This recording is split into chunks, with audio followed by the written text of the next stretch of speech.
تو میں نے سوچا آج اسے ایک رات کی چھٹی دے دوں۔ وہ بری طرح گڑبڑا گیا تھا۔ سین میں روشن طاقتور انرجی سیور کی روشنی میں نیہا نے اس کے منحوس چہرے پر نفرت بھری نگاہ ڈالی۔ زیر لب گھٹیا انسان کہتے ہوئے وہ گھر سے باہر جانے لگی۔ آپ کہاں چل دیں؟ اس نے نیہا کو بازو سے پکڑا۔ ایک جھٹکے سے اس بازو چھڑاتے ہوئے نیہا نے اس کے چہرے پر تھپڑ جڑ دیا۔ بے غیرت، بے حیا، تمہیں ہمت کیسے ہوئی مجھے چھونے کی؟ تمہاری یہ جرت؟ یاسین نے اسے جوابی تھپڑ لگایا۔ وہ نیچے گر گئی۔ اجمل خان تم جاؤ، یاسین نے چوکی دار کو جانے کا کہہ کر نیچے جھک کر اس کے بازو سے پکڑا اور اسے کھینچ کر اٹھایا اور پھر ڈرائنگ روم کے دروازے کی طرف دھکا دے کر دھاڑا، چلو اندر، تم ایسے نہیں جا سکتی۔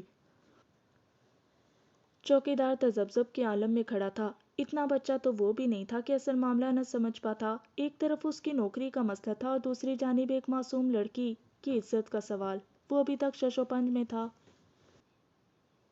مگر نیہا نے اس کی مشکل آسان کر دی۔ اپنا شولڈر بیگ کھولتے ہوئے اس نے ہاتھ اندر ڈالا۔ اگلے لمحے اس کے ہاتھ میں چھوٹا سا لیڈیز پسٹل دمک رہا تھا۔ تیزی سے ہینڈ کھولنے کی وجہ سے شولڈر بیگ اس کے ہاتھ سے گر گیا، مگر وہ بیگ کو اٹھائے بغیر یاسر پر پسٹل تانتے ہوئے دھاڑی، اگر دوبارہ مجھے ہاتھ لگانے کی کوشش بھی کی تو تمہارا غلیظ بھیجا اس گندی کھوپڑی سے باہر نکال دوں گی۔ دیکھیں، میں آپ کے فائدے کے لیے کہہ رہا، پلیز اسے نیچے کریں، گولی چل جائے گی۔ وہ تھر تھر کانپنے لگا تھا۔ بے غیرت ہمیشہ بزدل ہوتے ہیں، اخ تھو۔ نیہا نے اس کے منہ پر تھوکا۔ جواباً وہ کچھ نہیں کہہ سکا تھا۔ میں جا رہی ہوں، اگر میرا پیچھا کرنے کی کوشش کی تو دوسری بار معاف نہیں کر سکوں گی۔ یہ کہہ کر اس نے نیچے گرا شولڈر بیگ اٹھایا اور بیرونی دروازے کی طرف بڑھ گئی۔ پستول اس نے ہاتھ ہی میں تھاما ہوا تھا۔ چوکی دار کے قریب وہ رکتے ہوئے بولی، ویسے اجمل چچا، ایک کھرے پٹھان سے مجھے یہ امید نہیں تھی۔ یہ کہہ کر وہ وہاں سے باہر نکل آئی۔ یاسر نے دوبارہ اسے روکنے کی ہمت نہیں کی تھی۔ آتے وقت وہ رستہ دیکھتی آئی تھی۔ وہاں سے مین بازار نزدیک ہی تھا۔ 10 منٹ میں وہ گلیوں سے باہر نکل کر روڈ پر آ گئی۔ وہاں اسے ٹیکسی نظر آئی، مگر اسے ہمت ہی نہیں پڑ رہی تھی کہ کسی پر اعتبار کرے۔ اس بھرے شہر میں اگر وہ کسی پر اعتبار کر سکتی تھی تو وہ وہی شخص تھا جو اس کے لیے سب سے قابل نفرت تھا۔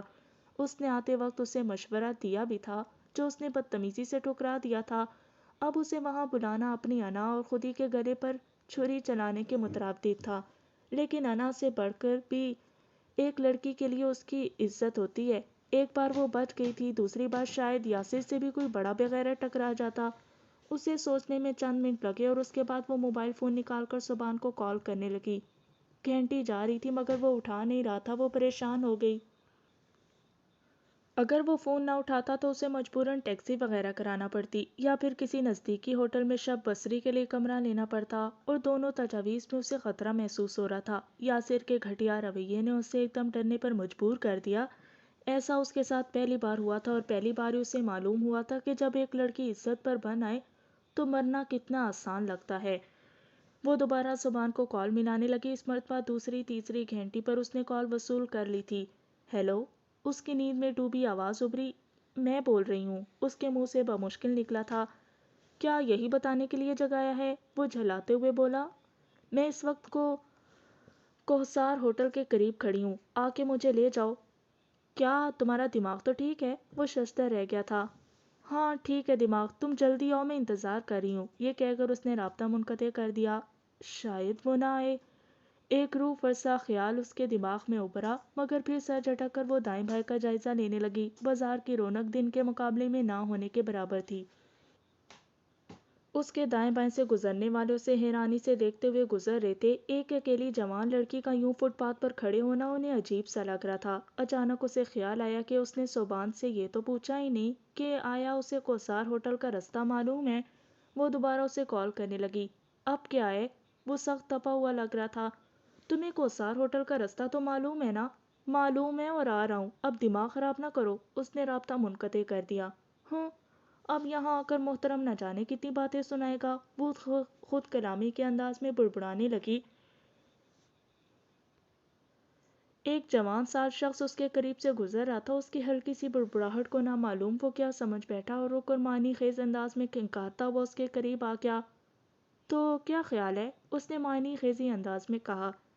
کیا مسئلہ ہے مسٹر؟ اس نے غصے سے بھرپور لہجے میں پوچھا۔ وہ ڈٹائی سے بولا، خود ہی تو آواز دی ہے۔ اگر تم 1 منٹ میں یہاں سے غائب نہ ہوئے تو یاد رکھو اتنی پھینٹی پڑواؤں گی کہ گھر والے شناختی کارڈ دیکھ کر ہی پہچان پائیں گے۔ ہاں، پتہ نہیں کس کا انتظار کر رہی ہے گشتی، کھٹیا انداز میں کہتے ہوئے وہ چل پڑا۔ نیہا سر سے پاؤں تک سلگ گئی تھی، اسے کوئی مناسب جواب دینے کے لیے وہ منہ کھول لے رہی تھی کہ سبحان کی 4 ڈور اس کے سامنے آ کر رک گئی۔ وہ سر جھٹک کر گاڑی میں بیٹھنے لگی۔ وہ مڑ کر اسے گاڑی میں بیٹھتا دیکھنے لگا۔ یہ سوچ کر نیہا کی پیشانی ارک آلود ہو گئی تھی کہ اس وقت وہ اس کے متعلق کیا سوچ رہا ہوگا۔ سبحان اس کے بیٹھتے ہی گاڑی موڑ رہا تھا کہ اچانک اس شخص نے رک کر بآواز بلند پکارا، کشتی۔ وہ گاڑی سے اتنے فاصلے پر نہیں تھا کہ اس کی آواز سبحان کے کانوں تک نہ پہنچتی۔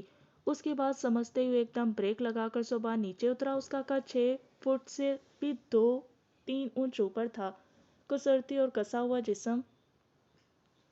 اس کے قامت دیکھتے وہ آدمی گھبرا کر بھاگ پڑا تھا، مگر یہ اس کی بھول تھی کہ وہ سبحان سے نکل کر جا سکتا تھا۔ سبحان ایک منجا ہوا ایتھلیٹ تھا، اس نے اسے 50 میٹر سے زیادہ آگے نہیں جانے دیا تھا۔ اسے پکڑتے ہی سبحان نے ایک زوردار تھپڑ اس کے چہرے پر رسید کیا اور پھر گریبان سے تھام کر پوچھا، اب پکو، کیا کہہ رہے تھے اپنی ہمشیرہ کے بارے میں؟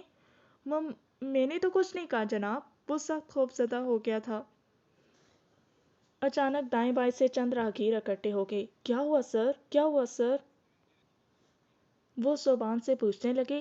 اس بغیرت سے پوچھو۔ سبحان نے جھٹکا دے کر اسے زمین پر سے اوپر اٹھا لیا۔ سر، اس کے لیے اتنا ہی کافی ہے، بس اب آپ اسے معاف کر دیں۔ وہاں موجود ایک ادھیڑ عمر شخص نرمی سے سبحان کو مخاطب ہوا۔ سبحان نے جھٹکا دے کر اسے فٹ پاتھ پر پھینکتے ہوئے کہا، ان معزز حضرات کو دعائیں دو، اگر یہ نہ آ جاتے تو میں تمہیں کسی شریف لڑکی پر فکرے کسنے کا مطلب سمجھا دیتا۔ یہ کہہ کر وہ اپنی گاڑی کی طرف مڑ گیا۔ نیہا نے گاڑی سے اترنے کی کوشش نہیں کی تھی، البتہ اسے وہاں سے اس لڑکے کا انجام واضح طور پر نظر آ رہا تھا۔ اس وقت اسے معلوم ہوا کہ ایک عورت کے لیے مرد کا ساتھ کتنی اہمیت کا حامل ہوتا ہے۔ اس کے دل میں سبحان کے لیے ہلکی سی شکر گزاری کا جذبہ پیدا ہوا، مگر وہ اس کا اظہار نہیں کر سکتی تھی۔ سبحان کا سانس توڑنے کی وجہ سے کچھ بھول گیا تھا، کیونکہ ایک دم تیز رفتاری سے بھاگنے سے سانس کا پھولنا لازمی امر ہے۔ گاڑی موڑ کر وہ واپس روانہ ہوا۔ نیہا کی توقع کے برعکس اس نے کوئی بات نہیں کی تھی، نہ تو یہ پوچھا کہ وہ کہاں گئی تھی، اور نہ یہ کہ وہ ٹیکسی کرا کر کیوں نہیں لوٹی، اور نہ اتنا ہی کہ جانے کے بعد لوٹنے کی وجہ کیا تھی۔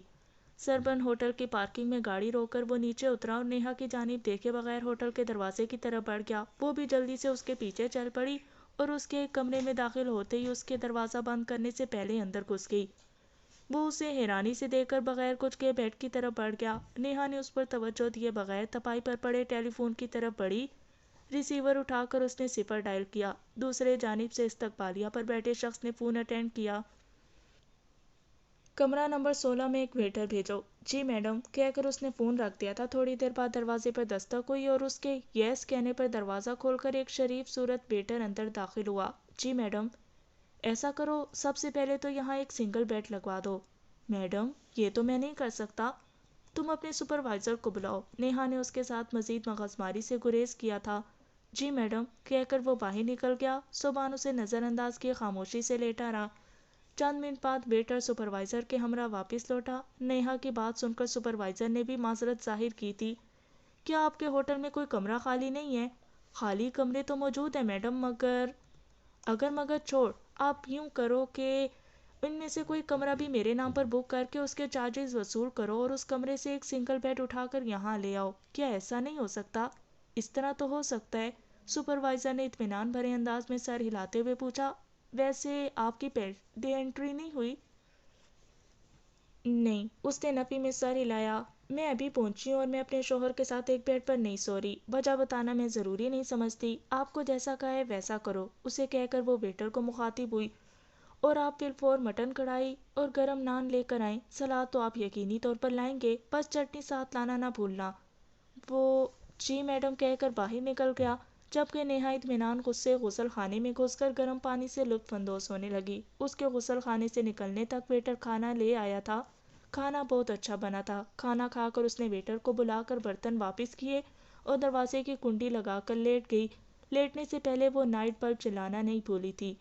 شدید تھکن کے باوجود نیند اس کی آنکھوں سے کوسوں دور تھی۔ آج اس کے ساتھ کوئی معمولی حادثہ پیش نہیں آیا تھا۔ پسٹل کی موجودگی کی وجہ سے وہ یاسر کے شر سے محفوظ رہی تھی۔ اس کے برعکس ہونے کی صورت میں جانے کیا ہوتا، وہ جھرجھری لے کر رہ گئی۔ حالانکہ اس کے جاتے وقت صوبان نے نہ چاہتے ہوئے بھی اسے روکنے کی کوشش کی تھی، جواب میں وہ اس کی توہین کر کے چل گئی تھی۔ پھر اس کے بلانے پر بھی وہ بغیر کسی حجت اسے لینے آ گیا تھا۔ سب سے بڑھ کر اسے گالی بکنے والے کی صوبان نے جو درگت بنائی تھی وہ اس کی نظر میں قابل تعریف تھی، مگر وہ جواباً اس کا شکریہ بھی ادا نہیں کر سکی۔ وہ کافی دیر تک صوبان کے رویے اور اپنی بے وقوفی پر سوچ کے گھوڑے دوڑاتی رہی، یہاں تک کہ تھکے ہوئے ذہن نے مزید سوچنے سے انکار کرتے ہوئے نیند کے سامنے ہتھیار ڈال دیے۔ یہی صورتحال صوبان کو بھی درپیش تھی۔ بظاہر نظر وہ آنکھیں بند کر کے سونے کا پوز بنا کر لیٹ گیا تھا، مگر حقیقت میں نیند اس کی آنکھوں سے بھی روٹھ گئی تھی۔ وہ اپنے رویے پر غور کرتا رہا۔ نیہا کے ایک کال پر وہ آرام دہ بستر کو چھوڑ کر اس کے پاس بھاگا ہوا پہنچا تھا، گویا وہ اس کی کال کا ہی منتظر تھا۔ پھر اسے گالی بکنے والے کے پیچھے یوں دیوانوں کی طرح بھاگ پڑنا، حالانکہ اسے تو خوش ہونا چاہیے تھا کہ ہر وقت اس کی توہین پر کمر بستہ رہنے والی کی بے عزتی ہوئی تھی۔